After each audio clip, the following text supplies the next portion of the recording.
question, mes amis, qui est fondamentale. Tous les êtres sont des êtres croyants par nature.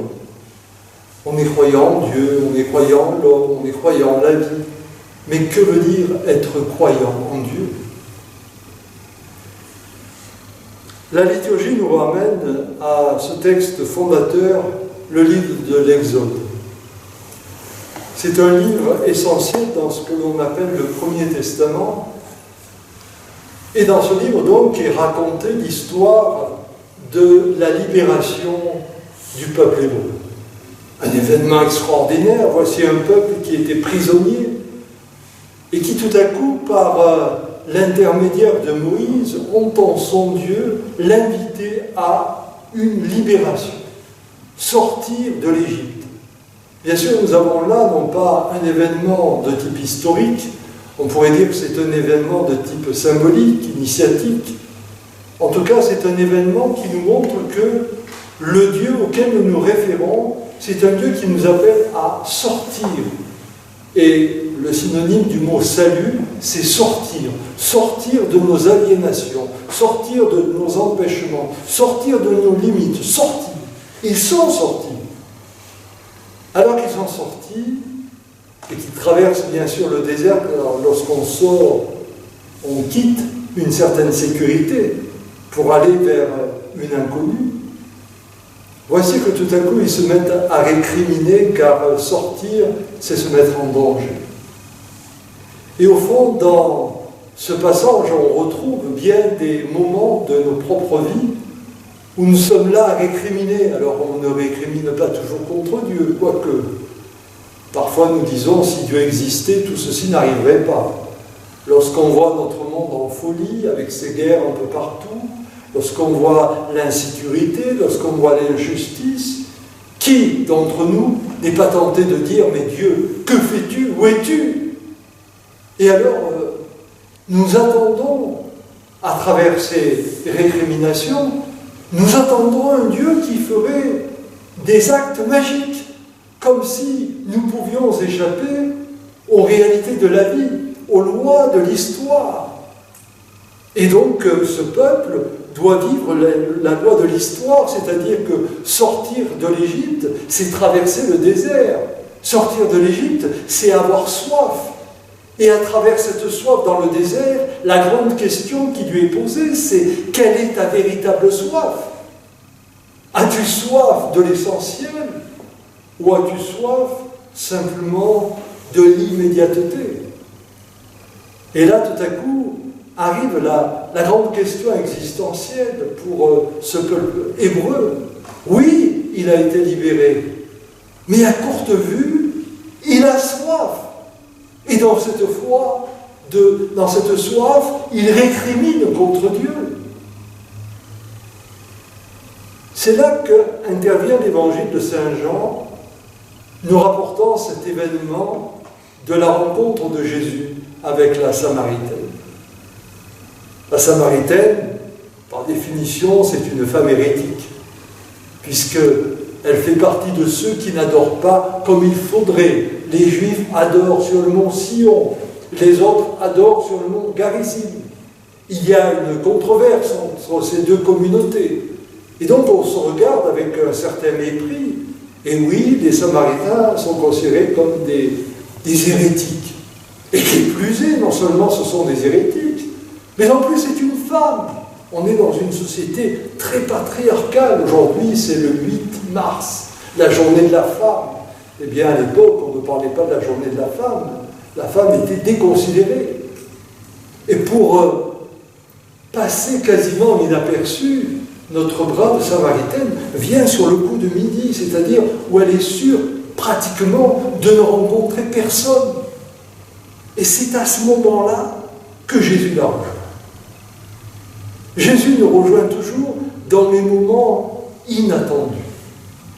Ces moments où nous récriminons, ces moments où nous disons mais si Dieu existait, comme s'il y avait une sorte d'absence du divin, c'est ce moment où il choisit toujours de venir, comme il était venu dans l'étable à Bethléem, comme il va venir au moment de la Passion, en disant au condamné avec lui, aujourd'hui même tu seras avec moi dans le paradis. C'est ces moments-là qui apparaissent comme déserts, qui nous ramènent à la Shoah, l'absence de Dieu. Il n'y a pas d'absence.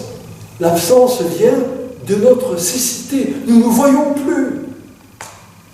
Et cette femme est éblouie, c'est le moment de midi, elle est éblouie par le soleil, elle ne voit pas physiquement, mais elle ne voit pas non plus dans sa foi qui la conditionne en étant une Samaritaine, en étant une femme, et tout à coup cet homme qui lui demande à boire. Comment me demander à boire à moi, une Samaritaine, alors que tu es un homme et que tu es un juif? Et là on sent que Jésus déplace tout. L'attente voudrait que ça soit cette femme qui, au contraire, lui dise « As-tu soif? Je vais te puiser de l'eau. » Mais non, c'est lui qui lui demande à boire. « J'ai soif. » Et à travers ce besoin qu'il éprouve, « J'ai soif, donne-moi à boire », quelque part, Jésus reprend exactement le cri des Hébreux dans le désert. Mais ce n'est pas une demande à boire dans le sens où tu nous as abandonnés. C'est une demande à boire où il récapitule la demande de l'humanité. Il connaît les textes, Jésus. Il les a étudiés. Il connaît la Torah. Et ce faisant, donc, il reprend de manière sous-jacente ce texte et il le fait vivre autrement. Donne-moi à boire. Seigneur, donne-nous à boire. Nous n'en pouvons plus dans ce désert. Donne-moi à boire. Et il rend cette femme capable de pouvoir donner à boire alors qu'elle est exclue en tant que femme, alors qu'elle est exclue en tant qu'hérétique. Et ce faisant, donc, il la ramène à sa véritable dignité. Tu es un être humain. Tu es capable d'être habité par le divin, quelles que soient tes croyances, quelles que soient tes peurs, quels que soient les conditionnements dans lesquels on t'a placé, à condition que tu te laisses étonner par la rencontre avec Dieu. Ainsi, il y a toute une déconstruction qui se fait dans cet évangile. Et quand la femme va lui dire « Mais nous adorons sur le mont Garizim et vous adorez sur le mont Sion », Jésus de répondre, viendra un moment où ce ne sera plus sur tel ou tel mont qu'il faut adorer, mais en esprit et en vérité. Et là, cela rejoint alors l'épître de Paul aux Romains. L'épître de Paul, où Paul nous rappelle que nous sommes sauvés par le Christ, mort et ressuscité, qui nous donne l'esprit, qui nous donne le souffle.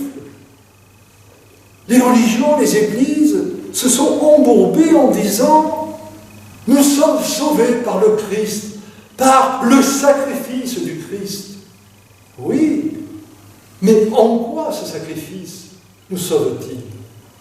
Parce que justement dans ce sacrifice, et c'est commencé dans l'évangile de Jean à propos de la Samaritaine, le Seigneur déconstruit nos a priori. Le Seigneur déconstruit nos croyances.